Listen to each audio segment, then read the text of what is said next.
What's up, everyone? Scott here, doing an Allegiant Air A319 illustration for you. And to be honest, I wasn't even going to do a video for this one, but I thought I needed to do it anyway, so I might as well record it and show you how it's done. It's actually a really nice livery, and I've already started in the background here. You see me working in Adobe Illustrator. I'm tracing a photo that I found on airliners.net. And as I said, this is a beautiful livery. It's kind of obnoxious in terms of colors with the blues and the oranges and the yellows, but all in all, it's actually really, really nice. My favorite part by far are these swoops here on the back half of the fuselage. The way they just kind of intersect each other and overlap. It's actually really nice. I know I've said actually many times so far, but yeah, it's beautiful.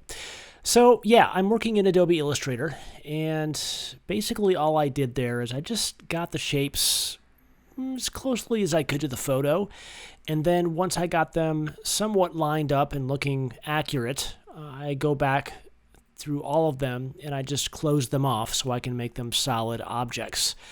And that's what I'm doing right here. I'm just making 3 individual pieces, so I'm going to have 2 yellow pieces and an orange piece. And you'll notice I didn't even draw the blue back half. I'm just going to do that in Photoshop. I'm just going to make a solid blue fill color. And it's not really necessary to do it here in Illustrator. And by the way, this template that you see here, this Airbus A319 template, that's one that I created. You can get this for free over on my website, norebo.com. There is a link in the description below. So you can go grab that, use that to practice with, and yeah. So now it's time to work on the starburst graphic. What I'm going to do is I'm going to draw the shape of it here in Adobe Illustrator, make that a vector shape, and I'm going to bring that over into Photoshop and do the gradient there. I could have done the gradient here in Adobe Illustrator, but as I said, I just prefer working in Photoshop for details like that. Illustrator has really good gradient tools, so I mean, if working in vector format in Illustrator is what you prefer, there's certainly nothing wrong with that. So now I am back in Photoshop. Yep, just getting set up here, and I'm just loading up some reference images over top of my template that I can use to just as a guide. I'm not going to be tracing over top of that.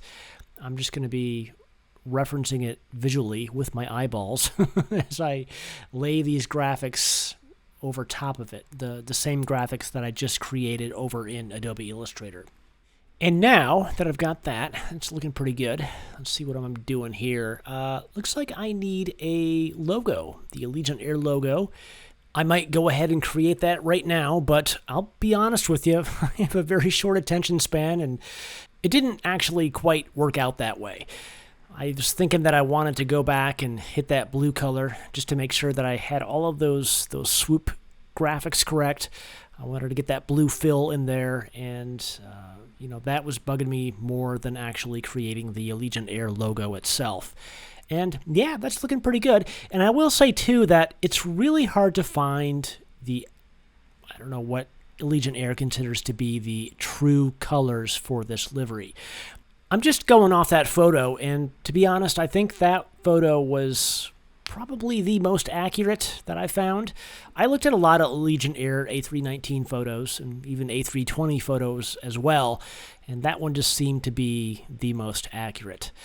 Anyway, now we are back to working on the vertical stabilizer graphic. I got that vector shape placed, and I just organizing my layer palette there on the left.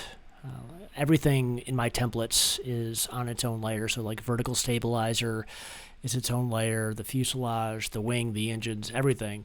And I just like to stay as organized as possible. So I've got that placed now, and what I'm going to do is I'm just going to use that as a guide, and I created a raster image over top of that. I basically just copied it, and I left the vector source shape alone, just in case I need to go back and make some changes. So it's always good to have backups. It's always good to have duplicates of things, and that's the way I like to work. So as you just saw there, I just added the gradient here in Photoshop. I just used the radial gradient tool, Really simple, really easy to use, and, it took all of just 5 seconds. Really easy. That's probably the cheesiest part of this entire Allegiant Air livery. I think they could have done something a little nicer with the vertical stabilizer.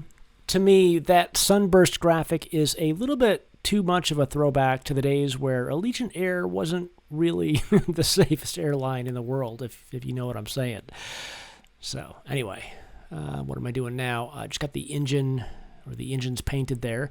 And okay, so here's where I cut corners a little bit. I found a graphic for the Allegiant Air logo on the internet. And if you know me, and you have seen some of my past airliner art videos, you'll know that I've always said that it's better to recreate everything yourself. Even if you find something on the internet, trace over it. I've got a video explaining how to do that coming up, but it's just better if you create all the elements yourself. That way you know you can truly call your airliner art yours. It's like you created everything. It's yours. You didn't rely on anybody else to create it. And anyway, yada, yada, yada. I took a graphic that I found on the internet, and I just placed it here over top of my template. I was actually in a hurry as I was creating this illustration, so that's my excuse. Sometimes it's okay to cut corners if you're in a hurry. And, there's certainly nothing wrong with that. I'm not going to be doing anything with this illustration anyway. Like, I'm not going to be selling it. So it's okay if I just take graphics from the internet where necessary. But as I said, I normally create everything myself, but not so much in this case. So that's looking pretty good. And I will say, too, that this would be a very easy graphic or logo to recreate. I'm sure I could find that font somewhere, and it wouldn't have been that big of a deal. Even the sunburst graphic above it, super easy to recreate. Could have done that in no time. And now that I'm looking at this, I think I really should have created that myself. Oh well. So, okay, the winglet now. Just going into my template and finding the winglet layer that I could just select and add a blue fill color over top of it, just like so. There we go. That was easy. And yeah, I think we're just about done. I just need to add the gloss and reflection like I normally do. Oh, I need to add the registration there. And that looks like a simple font, Helvetica, DIN, whatever. Even Arial works sometimes.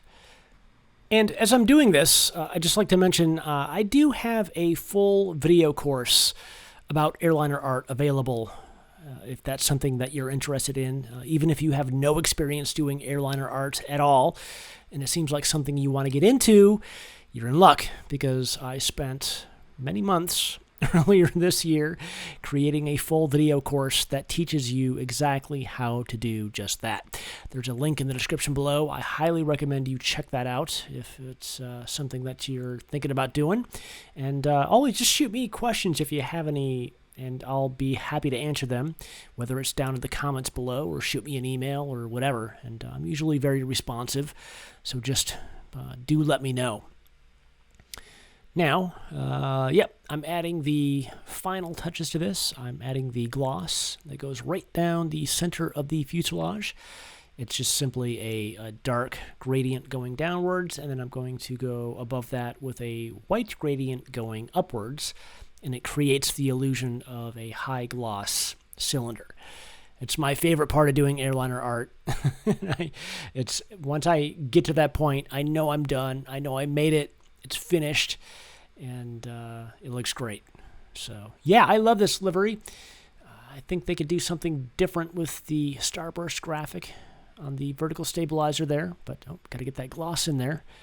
And that looks better. Yeah, just like that. So, yeah, that's it. That is the Allegiant Air A319 livery on my Airbus A319 template. It's a lot easier than it looks. And, yeah, props to Allegiant Air for coming up with such a nice livery. I never would have thought that I could admit that Allegiant Air has such a nice livery, but there you go. Anyway, thanks for watching. If you have any questions, do leave them down in the comments below. As I said, I'm very responsive, and I'm happy to oblige. I'm happy to help out any way I can. So, yeah, thanks for watching. Hope this was helpful and entertaining, and I'll catch you in the next one.